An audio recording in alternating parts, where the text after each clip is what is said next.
মই বৰ্তমান উপস্থিত আছো শিৱসাগৰ চেঙেলিবাৰী চাৰিআলিৰ পৰা হাৰিপুৰা তিনিআলি সংযোগী ঐতিহাসিক হাৰিপুৰা আলিত।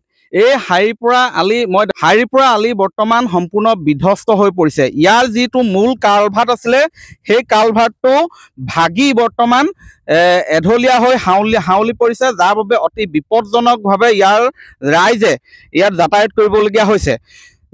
এবছৰ পূৰ্বে পুলিন গায়ন নামৰ ঠিকাদাৰগৰাকীয়ে আচলতে এই হাৰিপুৰা আলিটো পকীকৰণ কৰিছিলে।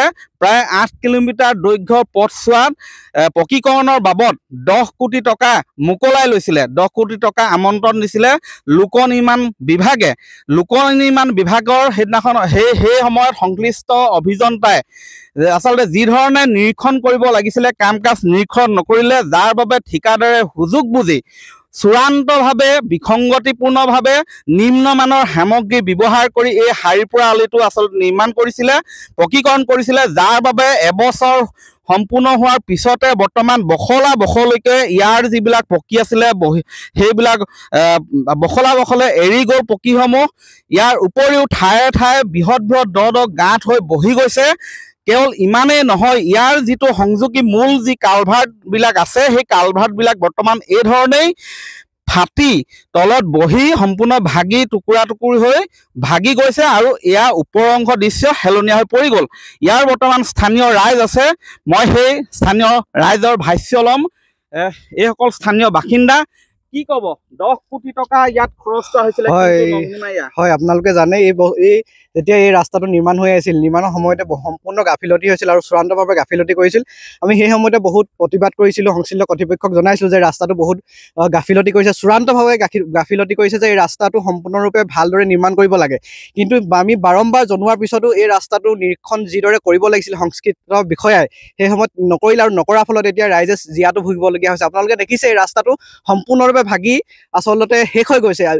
নিৰ্মাণ হোৱা এবছৰ সম্পূৰ্ণ হৈ উঠিছে, এবছৰ তেওঁলোকে দুবাৰ ৰিপেয়াৰিং কৰিলে, আৰু ৰিপেয়াৰিঙৰ নামত কি পৰ্যায়লৈকে নিম্নমানৰ কাম কৰিছে আপোনালোকে দেখিছে। এতিয়া এই যিটো পুল আছে এইটো হৈছে মেইন মূল পুল হৈছে। এই পুলটো সম্পূৰ্ণৰূপে ভাগি বিধ্বস্ত হৈছে, যিকোনো সময়ত পুলটো ভাগি সম্পূৰ্ণৰূপে তললৈ বহি যাব আৰু যাতায়াত সম্পূৰ্ণৰূপে বন্ধ হৈ পৰিব। কিন্তু ইয়াৰ পিছতো কাৰো গা লৰা নাই, আমাৰ বিভাগীয় কৰ্তৃপক্ষ গা লৰা। আমি বাৰম্বাৰ জনোৱাৰ পিছতো ইয়াৰ উচিত যিটো তদন্ত হ'ব লাগে তদন্ত হোৱা নাই। আমি আশা ৰাখিছোঁ যে এই ৰাস্তাটো যিদৰে নিৰ্মাণ কৰিছে সেই নিৰ্মাণকাৰী বিষয়া বা ঠিকাদাৰৰ ওপৰত উচিত তদন্ত হ'বলৈ ৰাস্তাটো সম্পূৰ্ণৰূপে ভালদৰে নিৰ্মাণ কৰিব লাগে।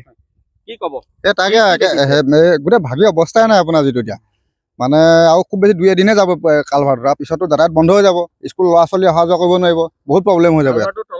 তলতটো আপোনাৰ সম্পূৰ্ণ ভাগি এক চাইড বহিয়ে গুচি গ'ল, আৰু খুব বেছি 2 বা এদিনে আৰু আগৰ ৰাস্তাটোৰ কথা ক'বই নালাগে, যেনে গোটেই ভাগি অৱস্থাই নাই আপোনাৰ। হয়, এইসকল স্থানীয় ৰাইজ বৰ্তমান ক্ষোভিত হৈ পৰিছে। মই পুনৰ সেই কালভাৰ্টটো দেখুৱাইছোঁ, যিটো কালভাৰ্ট ইয়াত এটা নতুন কালাবলৈ ইয়াত কোৱা হৈছিলে, কিন্তু সেই নতুন কালভাৰ্ট ইয়াত স্থাপন নকৰিলে, চূড়ান্তভাৱে অনিয়ম বিসংগতিপূৰ্ণভাৱে নিৰ্মাণ কাৰ্য কৰিলে, যাৰ বাবে এবছৰতে এনেধৰণে ভাগি এই ঐতিহাসিক হাৰিপুৰা আলিটো বিধ্বস্ত হৈ পৰিলে। 18 কোটি টকা অনুমোদন তথা আমন্ত্ৰণ দিছিলে চৰকাৰে। লোক নিৰ্মাণ বিভাগৰ অধীনত চলিছিলে এই কাম। পুলিন গায়ন নামৰ এই ঠিকাদাৰগৰাকী আচলতে দুৰ্নীতিগ্ৰস্ত ভ্ৰষ্টাচাৰী ঠিকাদাৰগৰাকীয়ে কামৰ নমুনা আমি দেখুৱাইছোঁ। পুলিন গায়নে দম্ভালি মাৰি কৈছিলে কেইবা বছৰ ধৰি পুনৰ নিৰ্মাণ নকৰিলেও হ'ব, নকৰাকৈ দিন যাব বুলি কৈছিলে, কিন্তু এবছৰতে বিধ্বস্ত হৈ পৰিলে। এবছৰত দুবাৰকৈ দেখিছে পথটো দুবাৰকৈ এবছৰত পুনৰ নিৰ্মাণ কৰা হ'ল, কিন্তু তাৰ পিছতো এই অৱস্থা। এনেধৰণৰ ভ্ৰষ্টাচাৰী ঠিকাদাৰৰ বিৰুদ্ধে অনাগত সময়ত কি পদক্ষেপ ল'ব সেয়া কিন্তু লক্ষণীয় হ'ব। আপুনি বিচৰা বাতৰি পাব কেৱল নিউজ 18 এপত। নিউজ 18 এপ ডাউনলোড কৰিবলৈ স্কেন কৰক এই QR কোড। গুগল প্লে ষ্টৰতো পাব এই নিউজ 18 এপ।